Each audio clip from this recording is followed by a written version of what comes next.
አሁን በጉዞ ላይ የት ነህ? ለራስህ ሐቀኛ ሁን።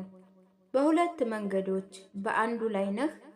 ብትገነዘበውም ባትገነዘበውም የምታምነው የምትሰራው እና የምትሆነው ሰው ሁሉ የሕይወትን አቅጣጫ እየመሩ ነው። በኋላ አደርገዋለሁ ወይም ምናልባት ነገ ስትል ከቆየህ ምናልባት ይህ መልእክት በአጋጣሚ የመጣ ላይሆን ይችላል። ምናልባት ይህ የመጨረሻ የንቃት ጥሪ ሊሆን ይችላል። ላንተ ላንቺ የት ነው ያለነው? በግል የተዘጋጀ መለኮታዊ ግፊት። ስለዚህ ገልብጠህ አትለፍ፣ ትኩረትን አትሳት። እስከ መጨረሻው ከኛ ጋር ቆዩ። ምክንያቱም አንድ ቀን ከምትገምተው በላይ ፈጥኖ ሊሆን ይችላል። እውነት ይገለጣል። የሰው ልጅ በክብር ይመለሳል። ብቻውን አይመጣም። የሰማይ መላእክት ሁሉ ከእርሱ ጋር ይሆናሉ። በግርማውም ዙፋን ላይ ይቀመጣል። አሕዛብ ሁሉ በፊቱ ይሰበሰባሉ። ሰዎችም ይለያል። እረኛ በጎችን ከፍየሎች እንደሚለይ ከዚህም በቀኝ ያሉትን እንዲሁ ይለያቸዋል።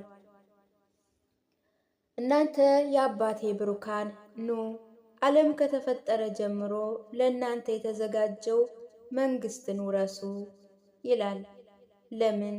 ምክንያቱም ተርቤ አብልታችሁኛልና፣ ተጠምቼ አጠጥታችሁኛልና፣ እንግዳ ሆኜ ተቀብላችሁኛልና፣ ታርዤ አልብሳችሁኛልና፣ ታምሜም ጠይቃችሁኛልና፣ ታስሬ መጥታችሁልኛልና። እነርሱ ጌታ ሆይ መቼ ነው አይተንህ እንዲህ ያገለገልንህ ብለው ይጠይቃሉ። እርሱ መልሶ ከዚህ ከሁሉ ከሚያንሱት ለአንዱስ እንኳ ያደረጋችሁት ለእኔ ያደረጋችሁልኝ ይላቸዋል። ግን ለግራዎቹ የሚናገረው መልእክት የተለየ ይሆናል። ለመስማት በጣም ከባድ ነው። ከእኔ ራቁ። ምክንያቱም እኔ ችግር ላይ ሳለው ዞር ብላችሁ አላያችሁም። እነርሱም ጌታ ሆይ መቼ ነው አይተን ያረዳንህ ብለው ይጠይቁታል።